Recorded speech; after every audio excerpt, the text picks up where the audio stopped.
Welcome to the Deep Dive, your shortcut to being genuinely well-informed. Today, we're cutting through the noise to tackle a really pervasive, yet surprisingly overlooked form of bias. hmm It quietly impacts workplaces globally.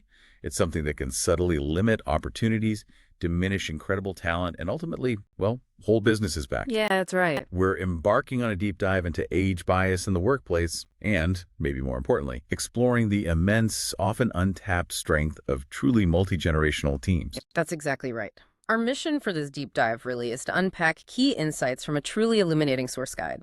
It's titled Ageless Talent: Breaking Age Bias and Building Multi-Generational Strength in the Workplace. Okay. And this guide is such a crucial resource for hiring managers, for business leaders. It helps them understand why age should never be a barrier to opportunity Yeah. and precisely how to unlock the full, incredible value that age-diverse teams bring to the table. And for you, our listener, this deep dive will arm you with the essential knowledge. Everything from, critical demographic shifts and truly inclusive hiring practices to powerful strategies for empowering senior talent and the fundamental elements required for fostering effective intergenerational collaboration. Okay, let's unpack this then. Even though age discrimination is illegal in many places, like the UK under the Equality Act, it remains a surprisingly persistent issue, right, in the hiring process. It really does. It's often not overtly stated, but it's unmistakably there, kind of in the nuances. It's fascinating and also quite concerning how this bias manifests, especially for candidates in what the source guide calls their third quarter of life, typically ages 50 to 75. Right, 50, 75. Yeah, our research has shown recruitment teams witnessing just numerous instances where these mature candidates are simply overlooked. You'll hear sometimes conscious, sometimes unconscious, discriminatory language in briefing sessions. Things like requests for someone young and dynamic or, up and coming. So the classic codes. Exactly. Sometimes it's outright protests that candidates are too mature or too experienced or maybe wouldn't fit in with a young culture. And these assumptions are rarely, if ever, substantiated, yet they routinely limit access to truly exceptional talent. It's truly disheartening. I remember reading one mature candidate reflecting on her career stage. She shared this powerful thought: "I am at the prime of my career and have never had myself so together. Would you employ me?" According to the data, you probably wouldn't. That really hits home, doesn't it? It absolutely does, and her sentiment is, unfortunately, backed by hard data. A UK study by the Center for Aging Better found that a staggering 36% of people aged 50 to 60 feel disadvantaged by age when they're job searching. 36%. Wow. And this isn't an isolated problem. Globally, a World Health Organization study found that 1 in 2 people actually hold ageist attitudes in the workplace. 1 in 2. That's huge. It is. And even closer to home for recruiters, a UK recruiter survey revealed that 36% admitted they had rejected a job applicant based purely on age. It's systemic. So this isn't just some abstract concern or, a moral failing. It's a serious barrier to unlocking a highly skilled and often underutilized segment of the workforce, especially now in a market really defined by skills shortages. Precisely. What's often missed is the sheer economic impact. We've seen firsthand how shifting perspectives can deliver real business value. You mentioned an example before, didn't you? The senior finance candidate. Yes, exactly. Initially screened out because of age concerns, just assumptions. Right. But after progressing to an interview, he quickly emerged as the client's preferred choice. And now he's absolutely thriving in the role, contributing significant value. It just goes to show how much talent is being missed by these outdated perceptions. What's truly illuminating here and kind of shifts the whole picture is the undeniable demographic shift that's currently underway. The median age of the global population is rising significantly. Okay. In the UK, workers aged 50 and above now represent a substantial 32.6% of the workforce. That's a notable jump from about 21% back in the early 90s. Wow, quite a climb. And in the U.S., the Bureau of Labor Statistics states that 25% of the workforce is now 55 and older. These aren't just statistics. They represent a fundamental change in our talent landscape. And it absolutely challenges that sort of traditional notion of career end, doesn't it? Simply. I mean, consider this. A 60-year-old today may still have over 80 monthly paydays remaining before reaching the current UK state pension age of 67. 80 paydays? That's a long time. And that figure will only increase as the retirement age moves to 68 and, probably beyond. For someone aged 50, that number jumps to over 200 remaining monthly pay periods. Over 200. This powerfully challenges the myth that older professionals are just winding down. Actually, many might be just getting started on their most impactful work. Exactly. And there's a really helpful framework for thinking about this from author and age inclusion expert Aviva Wittenberg-Cox. She calls it the 4 quarters of life. It radically redefines age and potential, moving beyond those simplistic assumptions. Okay, the 4 quarters. Tell me more. So quarter 1, roughly 0 to 24 years, she calls grow. It's that period of learning and exploration. Right. Makes sense. Quarter 2, achieve, from 25 to 49. This is traditionally seen as prime working years, but she suggests, recognizing longer careers can actually alleviate some of that intense pressure. Interesting point. Then quarter 3, become, from 50 to 74. This is framed as a new phase of mature active adulthood, often with fewer caregiving responsibilities, allowing for a renewed focus on career advancements, maybe new ventures. Become it. I like that. It's active. Very active. And finally, quarter 4, harvest, from 75 to 100 years. Yeah. This is about legacy, but also continued growth, contribution. This truly shifts the paradigm, doesn't it? Thinking of 5074 as become, many professionals in that third quarter are actually entering what could be their most productive and fulfilling work years. Exactly. It shatters those outdated assumptions about later life being just a winding down phase. But here's where it gets really interesting, maybe a bit tricky for businesses. There's this critical dual challenge. Well, baby boomers, born roughly 1946 to 64, they represent this significant, largely untapped talent pool right now. But they're projected to exit the workforce almost entirely by 2035. Right. That's not far off. So employers must urgently tap into their current knowledge, their stability, while simultaneously preparing for a younger, more mobile, digitally driven talent pipeline. Gen Z, Gen Alpha. It's a rare sort of time-sensitive window of opportunity then. Absolutely. You got to leverage the present and build for the future concurrently. And if we connect this to the broader commercial implications, these demographic shifts aren't just societal trends. They translate directly into a clear competitive advantage for businesses that adapt. How so? Well, a Boston Consulting Group study found that diverse teams, and that explicitly includes age diversity, are significantly more innovative and better at problem solving. Okay. Innovation and problem solving. Key benefits. Definitely. Furthermore, companies that proactively support multi-generational workforces, they report higher productivity and notably lower turnover rates. That's according to the National Council on Aging. The data strongly supports the business case. And it makes perfect strategic sense when you break it down, thinking about the specific, unique benefits older workers bring. Like what? Let's list them out. Okay, first, experience and expertise. This isn't just knowing facts, it's the wisdom gained from navigating countless real-world challenges. It's like having an organizational compass in uncertain times. Right, that deep perspective. Second, stability and reliability. Research consistently shows older workers often have lower turnover rates, higher job satisfaction. That directly saves companies money, the cost linked to high churn. Lower churn, higher stability. Got it. Third, mentorship and knowledge transfer. They're perfectly positioned to mentor younger staff. That's invaluable for preserving institutional memory, ensuring continuity. Crucial for passing on that tacit knowledge. Fourth, enhanced soft skills. Years of professional and, frankly, personal experiences translate into stronger interpersonal skills, communication, diplomacy, negotiation, really crucial for complex problem solving. Those soft skills that are actually incredibly hard to teach. Exactly. And finally, a strong work ethic and professionalism. Studies consistently show they contribute positively to workplace culture, overall productivity. So with all these clear benefits, Yeah. why is ageism still so often ignored in diversity debates, despite all these facts? It's a really good question. And it's crucial to acknowledge that the rise of AI is actually widening the existing gap in some ways. How is AI playing into this?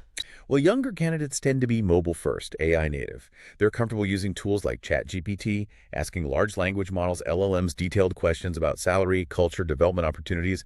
They expect that digital immediacy. Okay, fluent with the tech. In contrast, older candidates often prefer more human-led channels, things like professional networks, trusted recruiters, or just clear, user-friendly employer websites. Makes sense. Many report being deterred by overly complex online application portals or those fully automated responses that just lack any human touch. Right, that impersonal feeling. So practical strategies for inclusive attraction across generations become absolutely vital. Your strategy must be truly multi-channel, personalized, and maybe most importantly, designed for accessibility, not just pure automation. Okay, so what does that look like in practice? It means optimizing for all entry points, making sure job listings are equally functional and appealing on mobile and desktop. It means making your employer brand AI ready. AI ready. Explain that. Just having consistent, accurate, public-facing content. Because candidates are asking LLMs about you, you have to balance personalization with automation. AI can streamline, sure, but it shouldn't replace the human touch, especially for experienced candidates who often value that relationship-driven engagement. Human touch remains key. Definitely. And crucially, avoid age bias in language and imagery. Phrases like fast-paced or digital native, or photos only showing young professionals they can inadvertently alienate highly qualified mid-career applicants. Good point about the visuals, too. Design for true accessibility. Don't assume digital fluency based on age. Use plain language. Minimize friction in the application process. And finally, segment your sourcing strategy. While Gen Z might engage on TikTok, experienced hires often respond better to curated LinkedIn outreach or direct recruiter contact. Equip your hiring teams to understand these distinct digital behaviors. That's excellent, really practical advice. And once you've attracted them, the next critical step is ensuring fair selection, right? Exactly. This means interrogating every single stage of the recruitment process to remove those unintentional barriers. And let's be clear, this isn't about lowering standards. It's about clarifying what really matters for the role and making sure genuine talent isn't overlooked just because of, well, a birth year. Absolutely. So practical steps for age-inclusive selection. First, skills-first job design. Focus on what needs to be done, the specific competencies required, not just a number like X years of experience. Focus on the what, not the how long. Implement blind recruitment where possible. Remove age signals from initial screening, redact dates of birth, graduation dates. Use inclusive language in job ads. Avoid terms like recent graduate. Yeah, those are definite signals. Design structured, behavior-based interviews. Focus on demonstrated skills, relevant experience. Rethink culture fit. Culture fit, that old chestnut. Right. Make it about shared values, working style, not some unspoken expectation of age similarity. And finally, clarify re-entry opportunities for those returning to the workforce after a break. Make it welcoming. And critically, it doesn't stop at hiring. Retention and ongoing development are equally vital. So true. What's particularly striking here is that many older employees feel they receive fewer upskilling opportunities compared to their younger peers, especially in digital skills, emerging tech. I've heard that too. And this often creates a kind of self-fulfilling gap. If older professionals are assumed to be less tech-savvy, maybe they're offered less training, which then reinforces that false perception of digital disengagement. It becomes a cycle. Exactly. And this isn't just a training issue, it's a significant talent risk for organizations. You're potentially letting valuable experience become outdated. So, to foster true age inclusivity through L&D, employers really have to ensure resources are equally accessible and relevant across all age groups. Avoid those assumptions about tech readiness. Wow. Well, instead, maybe invite older employees to co-design upskilling programs, particularly those introducing new platforms or software. Make them part of the solution. Co-design. That's smart. And importantly, highlight and promote success stories. Show where late career employees have embraced transformation, learned new systems. Creating a culture of lifelong learning isn't just a perk, it's fundamental. Keeping experience relevant and confidence high across the entire workforce. Exactly. Which leads us to collaboration. Age-diverse teams are more than just a box-ticking exercise. They are a demonstrable competitive advantage if they're built with intention. Right, the intention part is key. Each generation brings distinct complementary strengths. Boomers often offer strategic depth, invaluable institutional memory. Gen X, maybe adaptability, pragmatism. Millennials, collaboration, digital fluency. And Gen Z, fresh thinking, social awareness. The blend is potentially very powerful. Potentially. But collaboration across age groups doesn't just happen automatically. Left unchecked, generational divides can fuel misunderstanding, erode engagement. So it requires proactive effort, systems, and culture. Absolutely. You need systems and a culture that not only celebrate different working styles, but also normalize multidirectional mentoring and genuinely connect people across career stages. So how do you do that in practice? What are the enablers? Okay, first, focus on shared purpose, not stereotypes. Don't reduce generations to cliches. Unite teams around common goals, complementary strengths. Shared goals trump stereotypes. Got it. Implement multidirectional mentoring. Knowledge has to flow both ways. Pairing digital natives with seasoned leaders and vice versa. That's reverse mentoring. Reverse mentoring, crucial. Use project-based teaming. Form cross-generational groups around business-critical challenges. Foster psychological safety across all generations. Make sure everyone feels safe to speak up, contribute, regardless of age or seniority. Psychological safety is foundational. And crucially, leadership must model respect across generations. Actively challenge ageist microaggressions. Intentionally bridge gaps between junior and senior contributors. It has to come from the top. Leadership sets the tone. Now let's shift our attention directly to you, the mature job seeker. Many feel overlooked in the job market, right? Not due to a lack of capability, but because of these age-related assumptions. Yeah, labels like overqualified or too experienced often mask that underlying age bias, even when you might be at the peak of your strategic insight and value. It must be incredibly frustrating. It certainly can be, which raises an important question. How can mature job seekers navigate this evolving market effectively, confidently? How do you turn those perceived weaknesses into undeniable strengths? Okay, so let's offer some actionable advice. Yeah. First, think about positioning your strengths confidently. If you hear too senior, maybe reframe it. See it as proof of your depth, your proven track record. Own the experience. Exactly. Focus on tangible business impact over just tenure. Emphasize specific achievements, grew revenue by X%, led successful market entry, not just 30 years of experience. Use strategic language choices that highlight your future value. And significantly, modernize your personal brand. Ensure your LinkedIn, your online profiles are current, professional, reflecting ongoing expertise and energy. That online presence is so important now. Hugely. Second, optimizing your CV to avoid age bias. Modern formatting isn't just about looks, it's strategic. It signals currency, helps ensure your experience isn't dismissed. How specifically? Use a clean design, standard fonts that are ATS-friendly. Remember, applicant tracking systems screen most CVs initially. Focus primarily on your most recent relevant experience, say the last 10, 15 years. Summarize earlier roles briefly under additional experience. De-emphasize the distant past. And crucially, omit graduation dates unless specifically required. This is a really common trigger for age bias. And of course, always tailor your CV meticulously for each application. Tailoring is non-negotiable. Third, leveraging networking and mentorship. Proactively expand your professional network. Engage with industry associations, attend events, virtual or in person, participate in online forums. Stay connected. Offer to mentor junior colleagues. It's a great way to stay connected. Demonstrate leadership or seek mentorship yourself for new perspectives.